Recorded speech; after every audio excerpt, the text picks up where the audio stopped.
나만은 온전히 면하게 하소서. 아멘. 시편 141편 5절부터 10절까지 본문입니다. 내가 항상 기도하리로다. 두 번째 말씀의 제목으로 어제에 이어서 141편 살펴보도록 하겠습니다. 141편에서는 기도가 무엇인지를 우리 가운데 가르쳐주고 있었는데요. 5절에 중심 주제가 나와 있습니다. 5절 의인이 나를 칠지라도 은혜로 여기며 책망할지라도 머리에 기름같이 여겨 내 머리가 이를 거절하지 아니할지라 그들의 재난 중에도 내가 항상 기도하리로다. 자, 기도에 대해서 이야기하고 있는데 어저께 말씀에 이어서 우리가 계속해서 살펴본다면 우리 기독교에서 말하는 기도는 하나님이 중심이 된다라는 것입니다. 그래서 나의 뜻대로 되지 아니하고 아버지 뜻대로 되게 하여 주시옵소서. 겟세마네 가운데 예수님께서 기도하셨던 그 내용으로 기도의 본질이 어떤 것인지를 우리 가운데 가르쳐주고 있습니다. 기도라는 단어를 원어로 살펴볼 때도 같은 의도로 우리 가운데 단어를 설명하고 있는데요. 히브리어 원어는 테필라라고 단어가 되어 있고 하나님의 완전하심이 내 안에 열려지는 상태, 이걸 기도라고 번역을 하고 있습니다. 이 내용을 그대로 헬라어로 받고 있죠. 그래서 헬라어로 기도를 프로시코마이 이렇게 번역하고 있는데 하나님의 원하심이 나의 원함이 되는 것이다 이렇게 설명하고 있습니다. 자, 하나님의 뜻이 내 안에 이루어지는 것. 자, 이것이 기도의 본질입니다. 이것이 세상에서 말하는 종교적인 기도의 내용과 다르고 구별되는 특징이 되는 것이죠. 자, 그렇기 때문에 기도한다라는 것, 특별히 오늘 본문에서 내가 항상 기도한다라고 고백하는 것은 내가 항상 하나님 앞에서 변화되겠다라는 다짐의 고백이기도 하죠. 나의 상태에 머물러 있는 것이 아니라 하나님의 말씀을 따라가는 것입니다. 하나님의 뜻이 내 안에 이루어지기 때문에 말씀을 따라가고 하나님의 의도를 따라가는 것. 자, 이것을 우리가 변화라고 이야기하는 것이죠. 나의 상태에서 머물러 있는 것이 아니라 주께서 보여주시는 기둥, 불기둥, 구름기둥을 따라 나아가는 것. 자, 이것을 통해 나아갈 때 이것을 성장, 성숙의 내용으로 우리 가운데 가르쳐주고 있습니다. 자, 그러면 말씀 안에서 성장하고 성숙해 나아가기 때문에 생각이 바뀌게 되는 거죠.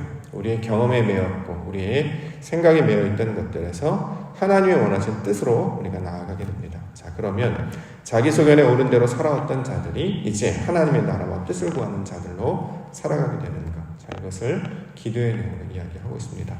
기도라고 하는 것은 어떤 특정한 한 행위만을 가리키는 것이 아니라 우리가 하나님 앞에서 날마다 성장하고 변화되고 자라가는 그런 과정들을 설명하고 있는 것이죠. 자, 시편 우리가 이제 5번째 책 제5권에 해당하는 내용을 살펴보고 있는데요. 제5권에 해당하는 내용은 구약의 모세 오경 중에서 신명기 내용과 닮아 있죠. 신명기, 하나님의 말씀으로 변화된 자들이라는 뜻이죠.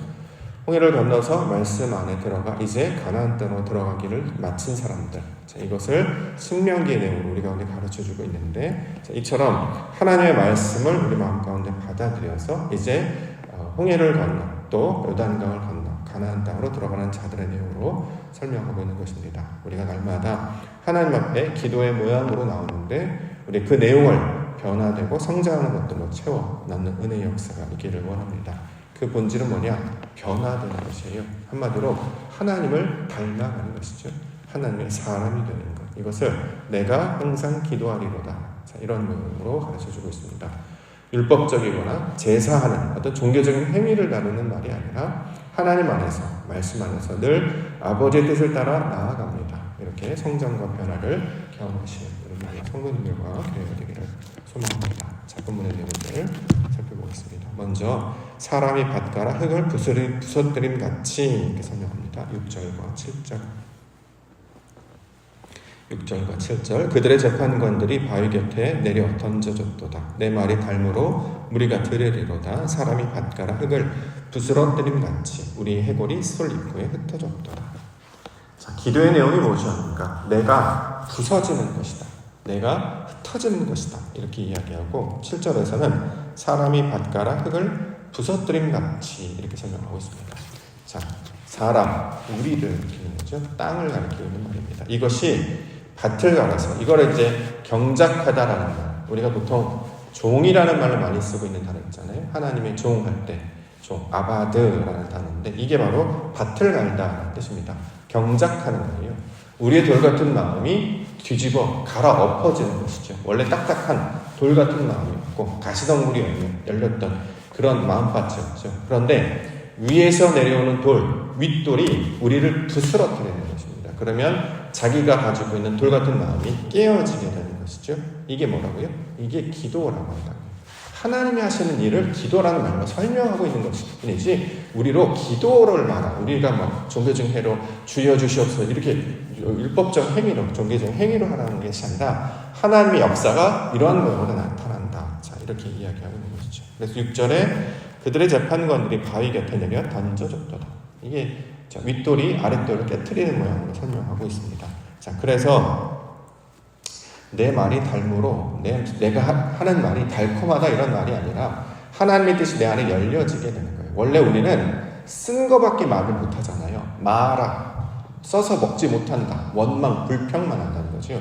왜 원망, 불평하냐면 하나님의 뜻을 알지 못하고 자기 이야기만 하기 때문에 그래요. 그렇기 때문에 그것을 듣는 사람이 받아들이지 못하게 된다는 거죠. 근데 왜 달아지게 됐습니까? 나뭇가지가 거기 던져졌기 때문이죠. 마라에 물이 성질이 변화되는 것처럼 윗돌 위에 있는 나뭇가지가 우리 안에 던져지므로 다시 말해 하나님의 역사가 내 안에 나타나게 되므로 이제 그 말을 하나님의 뜻 가운데 말하는 자가 되었다. 자, 이것을 밭을 갈아 흙을 부스러뜨림 같다 이렇게 설명을 하고 있는 것이고 우리의 해골이 솔 입구에 흩어졌다. 여기서 이제 해골이 뼈에 해당하는 단어인데 우리가 깨어지고 부서져서 내가 사라지는 것 내가 원래 붙잡고 있었던 다시 말해 바벨을 쌓고 있었던 그것이 무너지는 모양을 이렇게 좀 표현을 하고 있는 것입니다. 이 말을 우리 가운데 적용을 하면 석촌이라고 하는 것에 옥토가 세워지는 말과 똑같이 적용할 수 있을 것입니다. 석촌, 돌마리, 돌땅이라는 것에 옥토, 좋은 땅이 되는 것이죠. 옥토, 좋은 땅. 말씀이 우리 안에 들어와서 그 돌과 같은 땅이 말씀을 받는 그래서 거기에 나무가 열리고 풀이 자라고 나무가 열리고 짐승들이 와서 살만한 땅이 되는 것. 자, 이것을 옥토라고 이야기하지 않습니까? 내 안에 나밖에 없었죠. 돌과 같은 마음. 그래서 목이 고든 백성처럼 아무 말도 듣지 못했습니다. 그러니까 열매가 맺어지지 못했죠. 그런데 말씀이 나를 부스러뜨리고 가시덩굴을 끊어뜨리고 이걸 거두어내서 좋은 땅, 좋은 마음으로 말씀을 받아 지키어 30배, 60배, 100배의 모양으로 바뀌어지는 것. 자, 이것을 지금 사람이 밭가라 흙을 부스러뜨림 같다 라는 말로 설명하고 있습니다. 이걸 뭐라고 하느냐? 이걸 기도라고 한다 이런 얘기입니다. 하나님이 이런 일을 하신다는 거예요. 우리 안에 들어오셔서 우리의 생각들을, 우리의 감정들을, 우리 의지를 갖고 내심으로 하나님의 말씀을 깨닫는 자로 변화시키는 이야기. 그래서 옥토가 되게 하시는 이야기로 설명하고 있습니다. 그러면 자기 생각과 경험에 계속 매여있지 아니하고 하나님이 주시는 것들을 붙잡고 나아가게 되는 것입니다. 자, 그 다음에 이어서 그 하나님이 하신 일을 붙잡고 나아가는 것. 이것을 주께 향하여 피한다. 이렇게 설명하고 있습니다. 8절. 주 여호와여 내 눈이 주께 향하며 내가 주께 피하오니 내 영혼을 빈궁한 대로 버려두지 마옵소서. 빈궁하다. 그 말의 의미를 찾아보시면 벌거벗다, 비워지다, 쏟아버리다 라는 뜻을 가지고 있습니다. 원래 내가 꽉 차 있었잖아요. 어떤 걸로? 자기 생각으로, 자기 경험으로 바벨과 같이 꽉 차 있었어요. 그런데 윗돌, 하늘에서 내려오는 그 에베네셀의 돌이 나를 부스러뜨리죠. 내가 완전히 부서지고 갈아져서 흩어지게 되는 것입니다. 하나님께서 백성들이 어떻게 하는지 감찰해 보시려고 강림하셨잖아요. 바벨 탑사가 보면 이처럼 하나님께서 우리 가운데 찾아와서 나의 생각을 드러내 보이시는 것. 그래서 나를 완전히 벌가벗기시고 드러내게 하시는 것. 말씀으로 말미암아 혼과 영과 골수와 전골을 찔러 쪼개어 우리의 모든 생각들을 나타내시고 드러내시는 것. 자, 이것을 빈궁하다라는 말로 설명을 하고 있습니다. 시편 139편 1절부터 보면 여호와여 주께서 나를 살펴보셨으므로 나를 아시나이다. 주께서 내가 앉고 일어섬을 아시고 멀리서도 나의 생각을 밝히 아시오며 나의 모든 일과 내가 눕는 것을 살펴보셨으므로 나의 모든 행위를 익히 아시오니. 시편 기자는 하나님의 역사가 나타났을 때 그가 나를 모든 것을 감찰하신다 이렇게 설명하고 있습니다. 그래서 내 안에 아무것도 없었군요를 알게 하시는 것입니다. 이전에 선 줄로 알았죠. 그런데 주의 말씀에 빛을 비춰주고 나니까 내 안에 아무것도 없었습니다. 자, 그 안에 있었던 것은 하나님께서는 없고 자신의 생각과 뜻만 있었던 바벨과 같은 상태였던 것이죠. 그런데 하나님께서 강림하심으로 말미암아 우리와 함께 하심으로 말미암아 나를 보게 하세요. 보니까 비어져 있었다는 거죠. 아무것도 없었다. 실제로 이러한 상태로 만드시는 것을 성경에서는 가난하게 하다라는 말로 설명을 합니다. 예수님께서 이 땅에 오셔서 산상수훈이라는 것을 가르쳐 주셨어요. 그래서 하신 일은 부딪히시는 거죠. 우리가 가지고 있는 생각과 부딪히셨어요. 그가 말씀을 전하셨을 때에 그 말씀을 들은 제자들과 유대인들의 반응은 놀라다, 충격을 받았다라는 것이었습니다. 너희는 익히 이렇게 들었으나 내가 너희에게 말하노니 이건 이런 뜻이다 라고 했을 때 유대인들은, 바리새인들은 하나님의 말씀을 안다고 생각했는데 주의 말씀을 들어보니까 나는 지식도 아무런 능력도 없었다는 점을 알게 됐다는 거죠. 그래서 그 마음이 발가벗겨지고 드러나게 되는 상태. 놀랍게도 그러한 상태는 복이 있는 것이다 라고 이야기한단 말이죠. 원래 우리는 우리의 것을 들키지 않으려고 우리는 늘 숨습니다. 숨기거나 또는 우리가 감추거나 또는 어떤 꾸미거나 또는 남을 탓하거나 그래서 자기의 것을 드러내 보이려고 하지 않죠. 왜냐하면 발가벗겨진다는 것은 부끄럽고 수치스럽게 여기기 때문입니다. 그런데 말씀 안에서는 드러나야 합니다. 그래서 내가 숨었던 것에서 나오게 하고 내가 원래 입고 있었던 옛 옷을 벗어버리고 그리스도의 새 옷을 입고 나아가야 된다는 거죠. 그래서 하나님이 하시는 일은 뭐냐? 이처럼 우리를 드러내게 하시고 발가벗겨져서 우리가 비어있는 상태, 아무것도 없는 상태임을 알게 하시고 그 상태까지 나아가게 하는 것입니다. 이걸 창세기에서는 아벨이라고 얘기하죠. 가인과 아벨 할 때 아벨이 이제 허무하다, 아무것도 없다 이거죠. 그래서 아벨이 죽지 않습니까? 아벨이 죽는 이유는 그러한 상태로 우리 영적 죽음을 설명하기 위해서 우리가 그 기사를 설명하고 있는 것입니다. 자, 이처럼 하나님이 하시는 일, 우리를 드러내어 보이심으로 하나님의 역사를 나타내 보이십니다. 자, 내가 비어져 있네요. 내가 아무것도 없네요. 그럼 어떻게 합니까? 하나님을 붙잡게 된다는 거죠. 하나님께서 보여주시는 것, 주님께서 보내시는 것, 주님께서 들려주시는 말씀, 이것들을 붙잡고 나아가게 하셔서 면하게 하신다. 설명하고 있습니다. 9절, 10절. 9절과 10절. 나를 지키사 그들이 나를 잡으려고 놓은 올무와 악을 행하는 자들의 함정에서 벗어나게 하옵소서. 악인은 자기 그물에 걸리게 하시고 나만은 온전히 면하게 하소서. 면하게 하다. 면하게 하다. 원어를 보시면 건너가다, 아바르라는 단어를 사용하고 있습니다.